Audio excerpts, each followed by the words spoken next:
Sei alle tue prime esperienze nel mondo dei vinili e devi scegliere il giradischi adatto alle tue esigenze senza dover spendere troppo. Cosa vai a scegliere? Oggi proponiamo un Pioneer, un PL 445.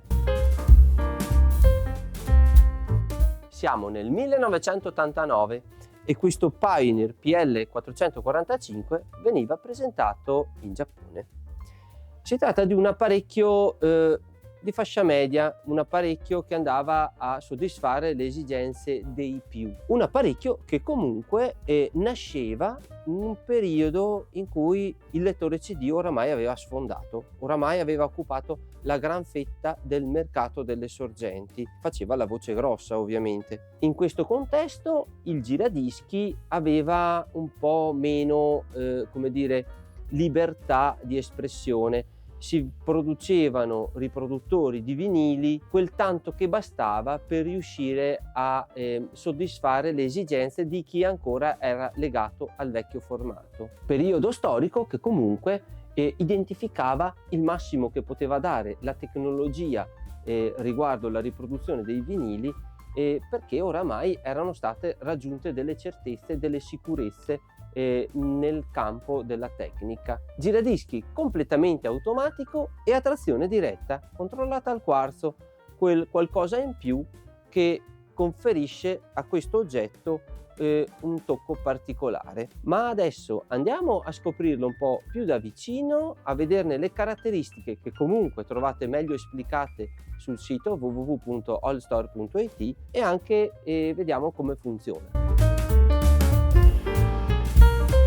Si tratta di un giradischi di larghezza standard di 42 cm e un peso di all'incirca 6 kg. Presenta una cover parapolvere, come vedete, di colorazione fumé, che è removibile e incernierata per poterla agevolmente appunto togliere se si volesse ascoltare il vinile senza la cover installata. Come è riportato sulla scritta sul frontale, si tratta di un giradischi a trazione diretta e controllato al quarzo. È un giradischi completamente automatico e lo si evince anche dalla presenza di questi due interruttori, di questi due che sembrano degli interruttori e vanno a identificare se noi andiamo a posizionare un vinile da 7 pollici, quindi un 45 giri, o un LP da 12 pollici, quindi un 30 cm, quindi un classico disco, diciamo. Presenta un braccio dritto bilanciato staticamente, quindi con la regolazione classica che si fa per il peso sulla puntina, quindi regolando il punto zero e dando la grammatura che è desiderata dalla testina. Monta in questo caso una testina originale, una PN 260 di casa Pioneer, e può installare qualsiasi tipo di testina che è oggi presente sul mercato. E lo shell è removibile, non è il classico standard SME, ma è uno standard Pioneer e comunque removibile. Allentando questa vitina si può togliere e sostituire agevolmente la testina. È presente l'anti-skating, quindi si può regolare da una grammatura da 0 a 4 e va associato orientativamente a quello che è la grammatura desiderata dalla puntina. Andiamo a togliere il piatto, togliendo il tappeto. Andiamo a vedere come è fatto il piatto. Nella parte sottostante si trovano queste due levette che vanno poi a deviare o meno questi meccanismi per far identificare al braccio dove deve andare a posizionarsi nel punto preciso, se del 45 o del 33 giri. Ma adesso andiamo a vederlo un po' meglio in funzione. Andiamo a posizionare un disco sul piatto e sblocchiamo il blocco del braccio, sblocchiamo il braccio. Verifichiamo che la velocità sia corretta, quindi 33 giri, in questo caso premuto 45 e invece alzato 33 giri. E qui troviamo il tasto di riproduzione e di stop. Semplicemente premiamo il tasto di riproduzione e il braccio in automatico si sposterà sul punto giusto di riproduzione del vinile. Adesso non andremo a sentire nessuna musica per via dei copyright dei social. Se vogliamo spostare il braccio in una parte più interna, ci basta sollevarlo con l'apposito pulsante, spostarci e poi riabbassare. L'automatismo ci consente anche di avere la possibilità di ripetere all'infinito lo stesso lato del disco. Quindi andiamo a vedere come funziona questa possibilità. Spostiamo il braccio a fine disco, la puntina si sposterà verso l'interno, il braccio torna a riposo, ma è attiva la funzione di ripetizione, quindi l'automatismo consente una nuova riproduzione dello stesso lato. Se vogliamo invece interrompere, dobbiamo premurarci di togliere la ripetizione e stoppare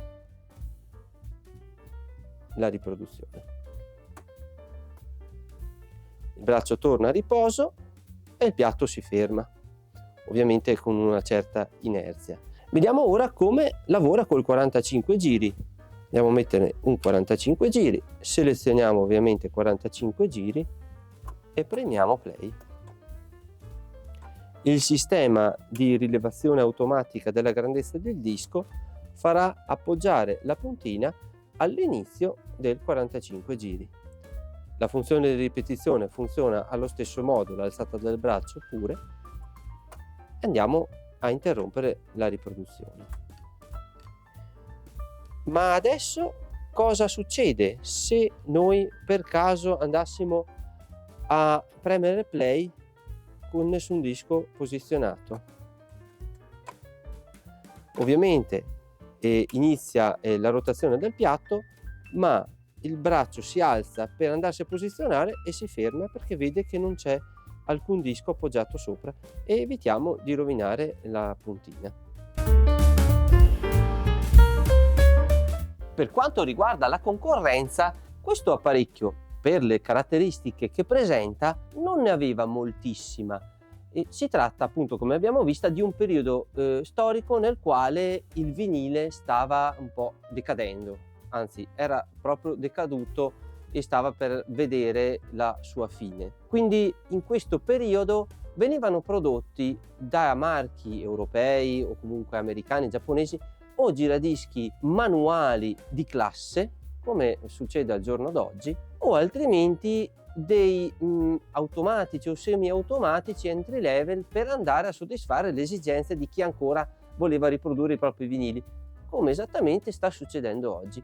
Ma non venivano prodotti giradischi di qualità automatici, controllati al quarzo, con trazione diretta, quindi, o comunque se ne trovavano pochi. Ecco, uno di questi poteva essere il Technics SL-QD22, un giradischi controllato al quarzo, completamente automatico, ma che purtroppo presentava una pecca tipica degli anni 80. Non aveva la testina intercambiabile col classico standard, il vecchio standard, ma montava il nuovo standard, il T4P, che oggigiorno è ancora presente, si trovano ancora testine di quel tipo, ma il ventaglio della proposta è limitato. Quindi un giradischi che è performante, ma un po' limitato per via del fatto che si possono montare pochi tipi di testine. Un altro poteva essere il CEC ST520, siamo ancora in Giappone e abbiamo sempre un giradischi automatico a trazione diretta. L'unica pecca è che non era controllato al quarzo, montava una testina su standard shell classica, però ovviamente non aveva la stessa funzionalità che poteva avere questo Pioneer. Si tratta di raffronti che facciamo comunque a livello di caratteristiche, orientativamente ovviamente, e anche di prezzo. Per ultimo possiamo pensare a uno Yamaha TT400. Anche qui siamo probabilmente uno scalino inferiore, ma comunque un giradischi adatto a chi si approccia al mondo dei vinili. Ecco, questo per dare un'idea su tre modelli, in quanto il ventaglio era ampio, ma comunque, come abbiamo già detto, di prodotti che magari erano di diversa natura. Il paragone viene fatto ovviamente sulla base di un budget di un ipotetico cliente che entra in un negozio, quindi sulla base di quel budget e sulla base delle caratteristiche che vuole che il proprio giradischi abbia, deve affrontare una scelta. Ecco, questa scelta va ovviamente racchiusa tra quel budget e tra quelle caratteristiche. In questo caso un giradischi completamente automatico con trazione diretta. Non l'hai ancora fatto? Clicca la campanella e iscriviti al canale se vuoi ovviamente rimanere sempre aggiornato sui nuovi arrivi, sulle nuove presentazioni di apparecchi rigorosamente vintage, tipici del nostro canale. Andiamo a vedere ora a chi è rivolto questo apparecchio. Come già abbiamo visto all'inizio, è un apparecchio per neofiti, è un apparecchio per coloro i quali vogliono approcciarsi al mondo dei vinili senza dover spendere una fortuna. È un apparecchio che si mangia a colazione i giradischi entry level di oggigiorno, quindi è costruito con i dettami di un tempo e sicuramente un'ottima scelta. Bene, con questo spero di aver detto tutto, di essere stato esaustivo. Se non lo sono stato, scrivimelo nei commenti, fai le tue domande e ricorda che siamo un e-commerce. Trovi tutti i dettagli sul nostro sito per poterti mettere in contatto con noi, www.allstore.it. Grazie per essere arrivato fin qui e viva il vintage!